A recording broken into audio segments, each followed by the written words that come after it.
حدیث صحیح بخاری 2812 عمار بن یاسر کی شہادت کے بارے میں وضاحت فرمائیں۔ بہت اچھا سوال ہے، یہ آج کل کے نوجوانوں کے دماغ میں نا یہ پولیو کے قطروں کی طرح پلایا گیا ہے ان کو نا، تاکہ ان کے رگ و ریشے میں گھومتا رہے کہ یہ حدیث عمار بن یاسر کا مطلب یہ ہے کہ حضرت معاویہ باغی تھے۔ اگر آپ تسلی سے سمجھنا چاہتے ہیں تو تھک تو نہیں جائیں گے نا۔ اب بات کو سمجھیے، امام بخاری رحمۃ اللہ علیہ نے یہ حدیث کو نقل کیا۔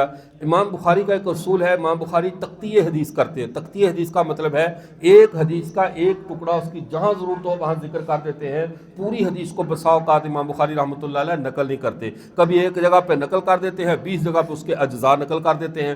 جیسے حدیث معراج ایک جگہ پہ نقل کی، 10 جگہ پہ چھوٹے چھوٹے اجزاء نقل کر دیے، اس کو کہتے ہیں محدثین کی اصطلاح میں تقطیع حدیث۔ ساتھ امام بخاری رحمۃ اللہ علیہ نے ایک اصول لکھا، المفسر یقضی علی المبہم، مفسر حدیث کا فیصلہ، مبہم حدیث کا فیصلہ ہمیشہ مفسر حدیث سے کرنا ہے، اپنی مرضی سے مبہم ٹکڑا لے کر فیصلہ نہیں کرنا۔ یہ جو حدیث کا ٹکڑا ہے اس میں اتنی بات ہے، ویحک یا عمار انما تقتلک فئۃ الباغیہ، اے عمار تجھے ایک باغی جماعت قتل کرے گی، اتنی بات ہے کہ تجھے ایک باغی جماعت قتل کرے گی۔ اتنا ٹکڑا لے کر کہا چونکہ معاویہ کے مقابلے میں حضرت علی کے لشکر میں عمار تھے، ان کو ان کے لشکروں نے قتل کر دیا، اس بنیاد پر وہ باغی ہیں۔ یہ بات ایسے نہیں ہے، پوری حدیث سمجھو۔ سبل الہدیٰ والرشاد میں پوری حدیث امام ابو یوسف صالح الدمشقی اس حدیث کو لے کر آئے، 200 ہجری کے ہے یہ حدیث لے کر آئے، اور یہ سبل الہدیٰ والرشاد کی تیسری جلد صفحہ نمبر 391 پہ حدیث ہے۔ حدیث اس طرح ہے کہ صحابہ کرام جب مسجد نبی کی تعمیر کر رہے تھے اور یہ اللہ کے نبی کسی بات کے جواب میں فرما رہے ہیں، ایسے تو نہیں ہو سکتا مولانا صاحب نے مجھے سامنے گلاس پانی کا رکھا، میں نے خوش ہو کر کہا مولانا جزاک اللہ آپ ٹرک کے نیچے آ کر مریں گے، تو یہ میں شاباش دے رہا ہوں یا عذاب کی خبر دے رہا ہوں؟ مفتی مولانا عارف صاحب جو میرے کلاس فیلو بھی ہیں، مولانا عارف صاحب، ہم دارالعلوم کبیر والا میں تکراری بھی تھے الحمدللہ، 5 سال ہم نے اکٹھے پڑھا ہے، تو آج بھی ان کی محبت ہے کہ اب یہ میرے تکراری ہیں۔ میرے لیے انہوں نے کوئی اچھی سی یعنی چائے بنائی، میں نے انعام میں کہا مولانا عارف صاحب ماشاءاللہ چائے پی کر مزہ آ گیا، آپ کو اللہ تعالیٰ موت شہادت نصیب فرمائے۔ اب یہ کہے گا یار میں چائے پلا رہا ہوں تو میرے مرنے کی خبریں دے رہا ہے۔ اب حضرت عمار نے کون سی بات کی تھی، کون سی نیکی کی تھی جس کے جواب میں اللہ کے نبی نے فرمایا ویحک یا عمار انما تقتلک فئۃ الباغیہ، اور عمار تو یہ باغی جماعت قتل کرے گی، پیچھے کوئی بات تو ہے نا جس بات کا یہ اللہ کے نبی یہ خبر دے رہے ہیں۔ وہ بات کیا تھی؟ بات یہ تھی جب مسجد نبی کی تعمیر ہو رہی تھی، حضرت عمار 2 پتھر اٹھا رہے تھے، باقی صحابہ 1 پتھر اٹھا رہے تھے۔ حضرت عمار بچے تھے، پورا خاندان ان کا قربانیوں والا خاندان ہے، والدہ شہید ہوئی، باپ شہید ہوئے۔ اب جب یہ 2 پتھر اٹھا کر لا رہے ہیں، علماء نے لکھا ہے ایک اپنی طرف سے اٹھاتے تھے، ایک رسول اللہ کی طرف سے اٹھاتے تھے۔ یہ بچے کی محبت دیکھو رسول اللہ سے، اور جب اللہ کے نبی نے پکڑ لیا، اللہ کے نبی تو بڑے تھے نا، باپ تھے، روحانی باپ ہے، میرے بھی، آپ کے بھی، صحابہ کے بھی، کیونکہ جب نبی کی ماؤں کے بارے میں کہا گیا وازواجہ امہاتہم، نبی کی بیویاں تمہاری مائیں ہیں، نبی کی بیویاں ہماری مائیں ہیں یا نہیں؟ تو جو بیویوں کے بھائی ہوتے ہیں وہ کون ہوتے ہیں؟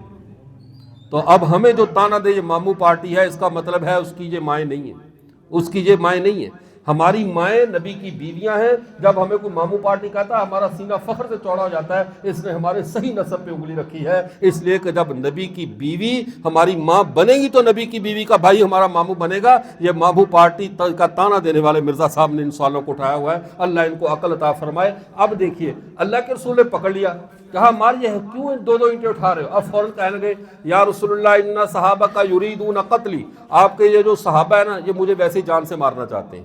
یہ باپ بیٹے کی بات ہے، نبی اور امتی کی بات ہے، محبت میں کہا یا رسول اللہ ان صحابہ کا یریدون قتلی، آپ کے صحابہ مجھے ویسے ہی جان سے مارنا چاہتے ہیں، کیوں؟ یحملون لبنۃ لبنۃ ویحملون علی لبنۃ لبنۃ، خود ایک اینٹ اٹھاتے ہیں، مجھے 2 اٹھوا دیتے ہیں، بھی 2 اینٹیں اٹھا کر بندہ مر جاتا ہے۔ یہ ویسے انہوں نے محبت میں شکایت لگا دی، اللہ کے نبی نے یہاں سے پکڑ لیا، وفرا سے، یہاں سے جیسے بچوں کو پکڑا جاتا ہے نا، بعض میں ایسے ٹھولے سے مارا، بعض میں یہاں سے پکڑ لیا، پکڑ کر ایسے مسجد میں چکر لگایا اللہ کے نبی نے، لگا کیا کہا لیس بالذین یقتلون، میرے صحابہ تیرے قاتل نہیں ہوں گے، انما تقتلک فئۃ الباغیہ، تجھے ایک باغی جماعت قتل کرے گی۔ اس سے اللہ کے نبی نے فیصلہ کر دیا عمار کے قتل میں کوئی صحابی شریک نہیں ہوگا، بلکہ کون لوگ ہوں گے؟ کون لوگ ہوں گے؟ اب سوچ رہا ہے باغی کون ہے؟ جو علماء ہیں، جہاں طلباء وہ تو اچھی طرح جانتے ہیں، تقتلوا کا فعل ہے، الفئۃ الباغیہ موصوف صفت مل کر اس تقتلوا کا فاعل ہے، اور دنیا کے اندر اصول ہے فاعل پہلے ہوتا ہے فعل بعد میں ہوتا ہے۔ ایسا کبھی بھی نہیں ہوا فعل یہ پانی کسی نے پی لیا اور پانی تھا ہی نہیں، پہلے کوئی پینے والا ہوگا تو پیے گا نا، پہلے کوئی باغی ہوگا تو قتل کرے گا۔ اس سے پتہ چلا وہ باغی پہلے سے ہوں گے، قتل کا فعل بعد میں ہوگا، اور وہ پہلے سے باغی وہ ہے جنہوں نے ایک خلیفہ برحق حضرت عثمان بن عفان کو پہلے شہید کیا ہوا تھا۔ وہ باغی برحق خلافت کے تھے. اب برحق خلافت کے وہ باغی تھے, انہیں حضرت عثمان کو شہید کیا تھا. اور حضرت عثمان وہ تھے جن کے بارے میں اللہ کے نبی نے کہا تھا جب فتنے اٹھیں گے, فرمایا ایسے ایسے فتنے ہوں گے. ہاں اس وقت ایک شخص آیا سر پہ رومال ڈالا ہوا, اللہ کے نبی نے کہا ھذا یومئذ علی الحق, یہ شخص اس دن حق پر ہوگا. اور جب صحابہ نے آگے سے جا کر کپڑا ہٹایا منہ سے, زیارت تو کرے تو عثمان بن عفان تھے, اللہ کے نبی نے کہا یہ شخص اس دن حق پر ہوگا. تو جو حق کے خلاف بغاوت کرے باغی وہ ہوگا جو اس عثمان کے خون کا بدلہ لینے کے لیے نکلے جس کی صرف موت کی اطلاع پر اللہ کے نبی نے 1400 صحابہ سے موت کی بیعت لے لی. شہید نہیں ہوئے تھے, آپ نے واقعہ حدیبیہ پڑھا ہے نا قرآن پاک میں, تو صرف موت کی افواہ اڑی, اللہ کے نبی نے 1400 صحابہ سے موت کی بیعت لے لی.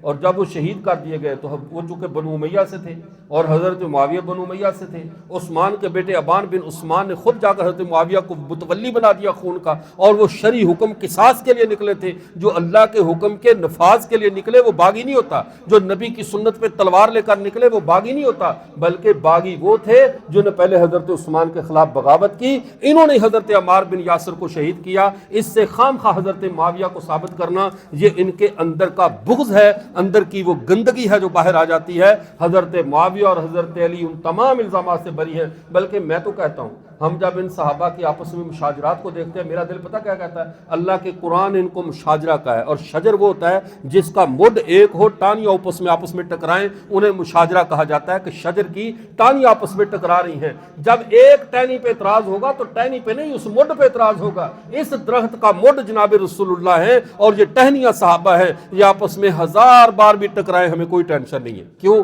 جب ساری مڈ سے جڑی ہوئی ہے, پیچھے رسول اللہ کی ذات موجود ہے, ہم اور ارد گرد بیٹھ کر سبحان اللہ ہی پڑھ سکتے ہیں جیسے جلسے میں پڑھتے ہیں, لیکن ہم کسی کے بارے میں تبرہ یا بات زبان کھول نہیں سکتے. اللہ نے ہمیں اگر اتنی عقل مند تھے, اتنی ہم سمجھدار تھے, تو اللہ ہمیں اس دور میں پیدا کر دیتا کہ تم ہی فیصلہ کر دو.